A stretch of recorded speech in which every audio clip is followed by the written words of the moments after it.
Slow English Podcast. From Speak English with Class. Hey everyone. Before we jump into today's episode, we have something really special to share with you, especially if you're learning English. Yes. So many of you have commented things like, I can understand English, but fast conversations are really hard. And you're absolutely right. For beginner English learners, slow English listening practice is so important. That's why we've created a brand new series. It's called the Slow English Podcast Series, perfect for English listening and speaking practice. You'll hear clear, slow English, real-life stories, and natural expressions used in a way that's easy to follow. This series will be uploaded once every week, and it's designed for English beginners who want to improve listening skills, understand pronunciation better, and speak more naturally, without stress. And don't worry, you're still getting our regular episodes every Monday. This new series is simply an extra tool to help you grow faster and feel more confident. On board, we've got a wonderful team of calm, slow speakers, like Sophia, Crystal, and Daniel, who are all here to help you learn English naturally, one relaxing episode at a time. So if you ever feel overwhelmed by fast English, just tune into this. This podcast is your calm corner for real-life English stories, spoken slowly, with love and clarity. All right, that's the big news.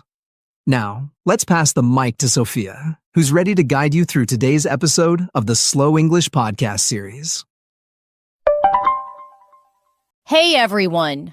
Welcome to the Slow English Podcast Series, where we help you learn English at your pace, with real stories, soft words, and deep comfort. I'm Sophia, and today, let me tell you something that happened not too long ago. One evening, a friend of mine, her name is Lucia, came over. She's been learning English for about 1 year now. She's kind, thoughtful, and usually very talkative.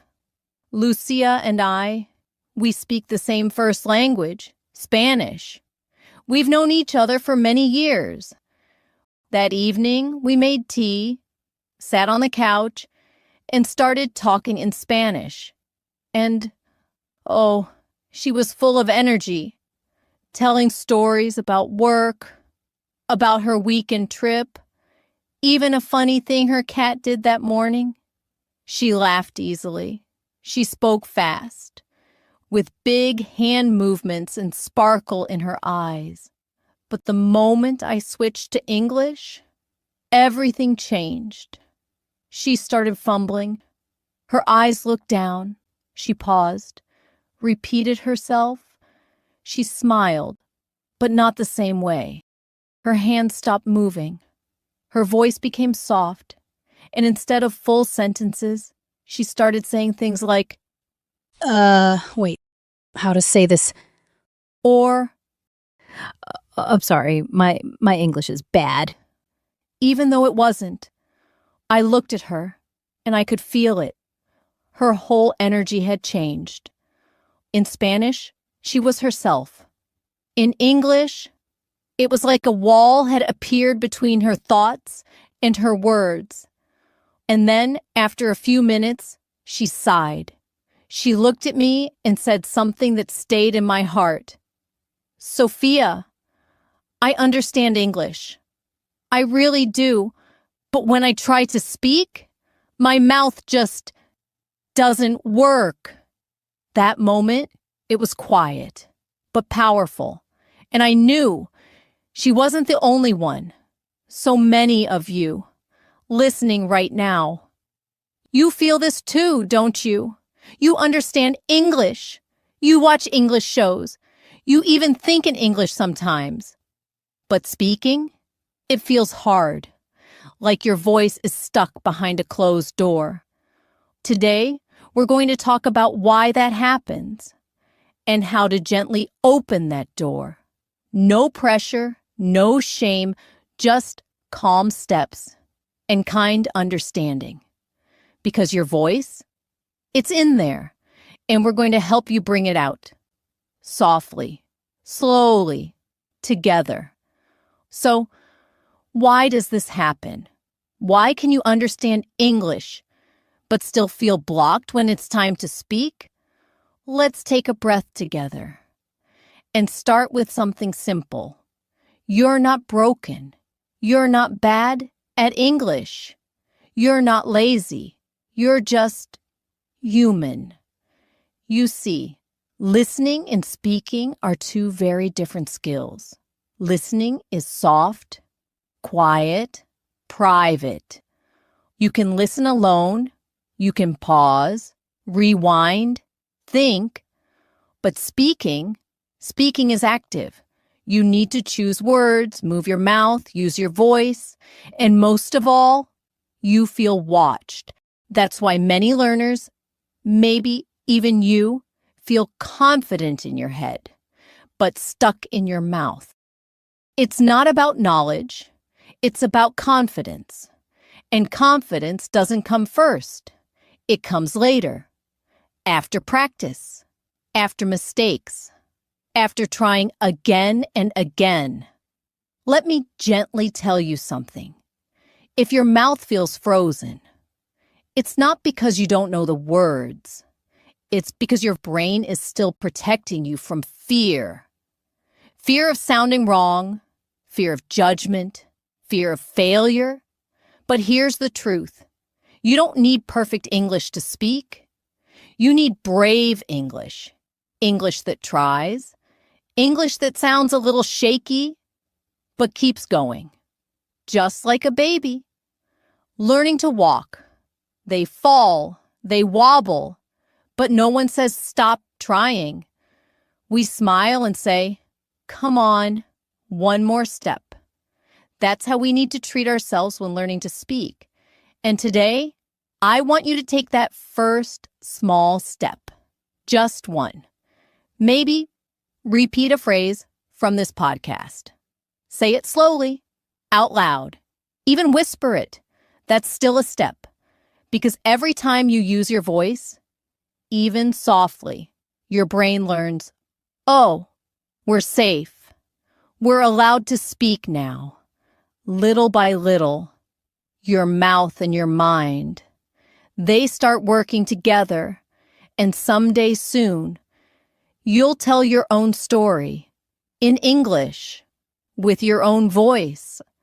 Now that you understand why speaking feels hard, let's talk about how to make it feel easier.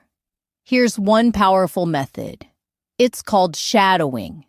Shadowing simply means listening to someone speak and then repeating what they say, just like a shadow.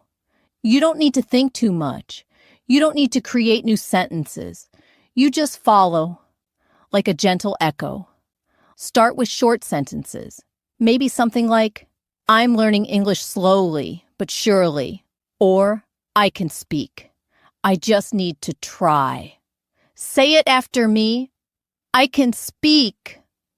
I just need to try. Again. I can speak. I just need to try. Even one sentence, repeated daily, starts building muscle memory. Your tongue, your jaw, your breath, they all learn how to speak English. And here's a beautiful secret. You don't need to speak loudly. Even whispering helps. Even mouthing the words silently still counts. Because your brain and your body, they're learning to work together. Shadowing is not just practice, it's permission. Permission to be slow, to repeat, to sound unsure, and still keep going. So every day, maybe for 5 minutes, choose a podcast or a short video like this one. And shadow it, not once, but again and again. Just like how we learned to sing songs as children. That's how fluency is built, not by speed, but by repetition. Let's move on gently to another soft and powerful tip. Talk to yourself. Yes, really. Talk to yourself in English, even if no one's listening. You can do this while cooking, while walking, even while brushing your teeth. Simple things like, I'm cutting vegetables, or I need to clean this room, or I'm tired, but I'll keep going. Speak your thoughts. Turn your life into your language practice.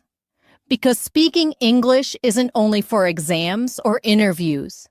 It's for you, your daily life, your daily voice. The more you speak, the less strange it feels. And slowly, English becomes your friend, not your fear. Now, let's talk about something deeper. Not grammar, not vocabulary. Let's talk about confidence. Because even if you know the words, even if you've practiced, if your heart is scared, your mouth won't speak. Confidence isn't something you wait for. It's something you build. Brick by brick, moment by moment. So how do we build it? Let me share a small secret. Start speaking before you're ready. Yes. Even if your voice shakes, even if your sentences aren't perfect. Because perfection, it's not the goal. Progress is. You don't need big words. You just need brave ones. Say, I don't know the word, but I'll try. Say, my English isn't perfect, but I want to learn. When you say that out loud, you take back your power. You stop hiding and start shining. Every time you speak, even one line, you tell your brain, I'm safe. I can do this. And your brain listens. Over time, it calms down. It stops seeing English as danger and starts seeing it as a new path. So, speak in safe spaces first. Talk to a friend who supports you. Join a small online group.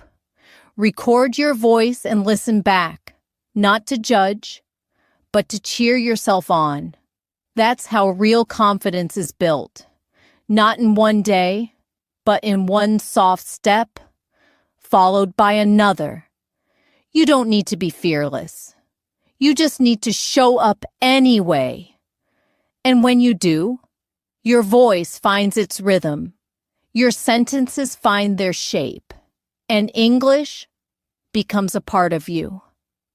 Let's move a little deeper now into something that many people forget when learning English. Emotion. Because language isn't just about words, it's about feeling. Think about how you speak in your first language. When you're happy, your voice rises. When you're sad, your words slow down. When you're excited, your hands move, your face lights up. That emotion, it gives your words life. But when we speak in a new language, we often go flat. We focus only on grammar, vocabulary, rules, and we forget to feel. So here's a soft challenge for you. Bring emotion back into your English. When you talk about your day, don't just say, I went to work. Say, I was tired, but I still showed up. Or, my manager smiled at me today, and it made me feel seen. Feel the words. Let your face express. Let your voice carry your emotions. Even if the sentence is simple. Because when you feel what you say, your brain remembers it better. And your listener connects with you more deeply. It's not about being perfect. It's about being real. Even if you say just one small thing, if it's full of feeling, it becomes powerful. So far, we've talked about gentle steps, listening more than once, speaking to yourself, building quiet confidence, and connecting your feelings to your words. All of these are soft practices. You don't need hours. You just need presence. And remember, Even one sentence, spoken with care, is a step forward. So don't rush. Don't compare. Just keep returning to your voice, to your pace, to your quiet strength. And when the world feels fast, you can always come back here to slow English, to soft stories, to gentle practice. I'm Sophia, and this is your space to grow, to speak, and to feel understood. See you next week, lovely listener. Take care of your voice. It's ready when you are. Your progress doesn't end here. To continue advancing your English skills, click on the next video or explore the additional videos we've thoughtfully selected for you.